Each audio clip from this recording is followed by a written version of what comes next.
Hey, welcome to Futures to More, Futures Networks Live, and we're here with positive points for breakfast. Here are the bullet points of the day if you want to pause it and read them over.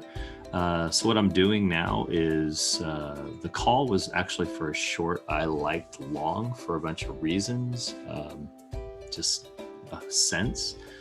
We see what I'm doing now is if I go in the direction of my call and I at least make my stop. In other words, 4-point stop on the top. Then we got a 12-point and then a 5-point. Well, today the ATR was double, which I'm going to make a note over right here, right now. So I opened my stops up a little bit because I knew that there was going to be some volatility. Thankfully, in the NASDAQ, it went up and gave me my 24 points first. And then in the Russell, it came down, but then it went up, and then I raised my stop because I raised it to 2.5 on the Russell, and I raised it, took 7. Since it went up 7, I took 7 on one, and I took 2 on the other, so an average of 4.5. So that's where my total was. Let's look at limit orders. Limit orders were very easy. 8 points. I went up pretty high on both and got in where I wanted to and took 10. This one didn't record for some reason, so I had to put where the lines were, but I made 8 and 10 on the Russell, and then I did it one DCA, was going to use the 89 period and got into the DCA, and then it shot down. So I actually did really well. I made 30 points on 2 contracts because the average is right about 624, and it went all the way down to 590, which is actually 35 points, but I just took 30. So there you go. Let's see the end of day predictions.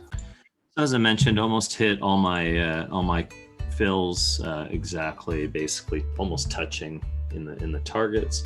We had another new all-time high, but barely, and then it turned around and wow, it went way down.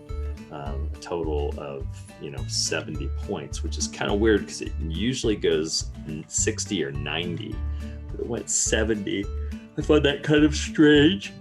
43.10 is now the bottom support. I'd rather have it get up to 43.30 above the trend line, and we'll see. End of day calls 43.20, 43.32.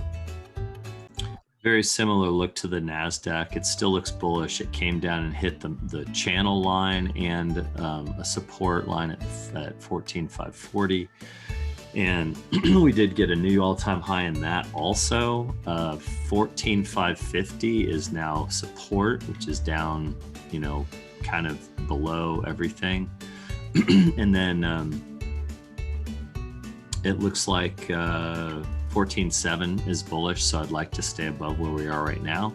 End of day 14.620 or 14.740. And man, you can see where the Russell went. It touched 2190. It went almost touched the 4 sigma. We had an RSI. We have a little bit of RSI divergence right now, lower low, but not quite as low here, which was a good signal for a turnaround. The RSI was down at 32. It's up a little more. And we had the 100% blow off. If you extend these two and double it, you can see that this channel was 100% blow off. So that was a really good spot for a turnaround. It's above the 89 period significantly. And if we close above 2253, we're going to kick over and be on the other side of the channel. So I kind of like that for bullish tomorrow, but we'll see. Ideally, higher would be better. 2240, 2269 end of day. Let's see the totals. All right, so this is the final. We've got, we ended up with 31 points, kind of modified some things and worked out good. 166 microcurrency units, 1,660 mini. And then the limit orders worked out really well. We had 48 points. The last 2 days have been really good. 48 points total, 420 microcurrency units and 4,200 mini currency units. All right, thanks for being a part of Futures to More, Futures Networks Live, and we'll see you tomorrow.